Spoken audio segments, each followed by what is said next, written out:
नमस्ते दोस्तों, स्वागत है आपका हमारे YouTube चैनल पर जिसका नाम है लाइफ विद साइकोलॉजी। और आज हम बात करने वाले हैं बॉलीवुड की सबसे आइकॉनिक साइकोलॉजिकल थ्रिलर मूवी की जिसका नाम है भूल भुलैया। यह सिर्फ हॉरर फिल्म नहीं बल्कि दिमाग, यादें और पहचान का खेल है जो आपको आखिर तक बांधे रखता है।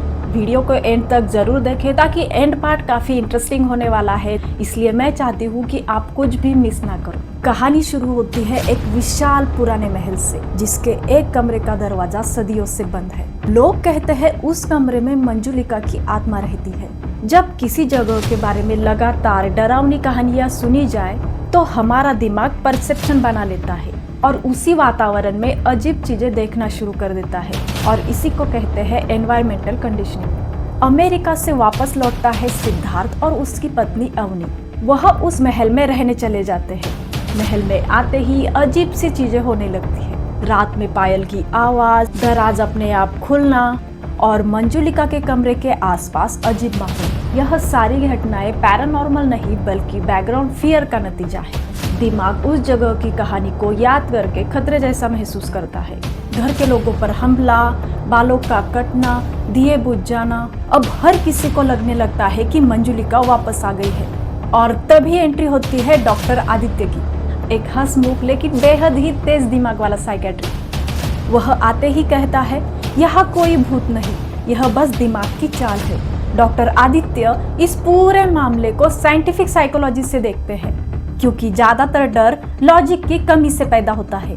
आदित्य को धीरे धीरे शक होने लगता है कि इन सारी घटनाओं के पीछे जरूर कोई इंसान है और आखिरकार उसे पता चल ही जाता है कि यह सब अवनी कर रही है, लेकिन उसे खुद इस बारे में कुछ भी पता नहीं। तो ऐसा कैसे हो सकता है अगर यह सब कुछ अवनी कर रही है और उसे खुद ही पता नहीं? ऐसा कैसे? तो यह एक साइकोलॉजिकल डिसऑर्डर है। यहाँ अवनी को है डिसोसिएटिव आइडेंटिटी डिसऑर्डर। इसी को स्प्लिट पर्सनैलिटी भी कहा जाता है। इस डिसऑर्डर में इंसान के अंदर अलग अलग पहचान बन जाती है और वो दोनों पर्सनैलिटी एक दूसरे को जानते भी नहीं होते। यहाँ पर एक पर्सनैलिटी है अवनी की और दूसरी पर्सनैलिटी है मंजुलिका की। यह बीमारी अक्सर बचपन के डर या घाव या किसी दर्दनाक कहानी से ट्रिगर होती है। महल और मंजुलिका की कहानियों ने अवनी के दिमाग में वही किरदार को जगा दिया। अवनी पूरी तरह मंजुलिका बन जाती थी। मंजुलिका के जैसे चलना, मंजुलिका के जैसे बोलना, यहाँ तक कि मंजुलिका के जैसा डांस भी करना, सब कुछ मंजुलिका की तरह। और इतना ही नहीं, उसका मिशन भी वही है, राजा को मारना। इसका मतलब इस जन्म में सिद्धार्थ को मारना। जब सेकेंडरी पर्सनैलिटी एक्टिव हो जाती है तो असली इंसान को कुछ भी याद नहीं रहता और यही कारण है कि अवनी को पता ही नहीं चल रहा था कि वह क्या क्या कर रही है। यहाँ डॉक्टर आदित्य एक मास्टर प्लान बनाते हैं और पूरे महल को राज दरबार जैसा बना देते हैं। ड्रम, शहनाई, राजा का सिंहासन, सब कुछ। यहाँ डॉक्टर आदित्य अवनी पर रिवर्स ट्रॉमा थेरेपी का यूज कर रहे हैं। डॉक्टर आदित्य एक योजना बनाता है।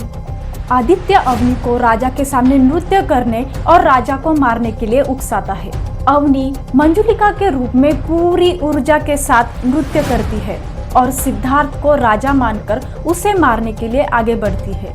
जैसे ही अवनी सिद्धार्थ पर वार करने वाली होती है, आदित्य और अन्य लोग चालाकी से सिद्धार्थ की जगह पर एक पुतला रख देते हैं जिसे अवनी राजा समझकर मार देती है। पुतले को मारकर अवनी का अवचेतन मन यह मान लेता है कि मंजुलिका का बदला यहाँ पूरा हुआ और इसके बाद मंजुलिका का व्यक्तित्व अवनी के शरीर से निकल जाता है।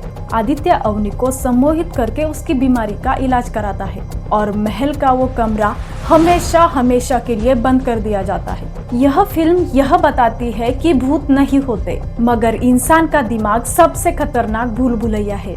अगर उसे समय पर समझा न जाए तो वह किसी भी डर को हकीकत बना सकता है। मिलते हैं एक और मूवी, एक और कहानी, एक और डिसऑर्डर के साथ। तब तक के लिए चैनल को सब्सक्राइब करें, वीडियो को शेयर करें अपने फैमिली और फ्रेंड के साथ ताकि कोई भी इंफॉर्मेशन आपके साथ साथ आपके फ्रेंड भी मिस ना कर सके।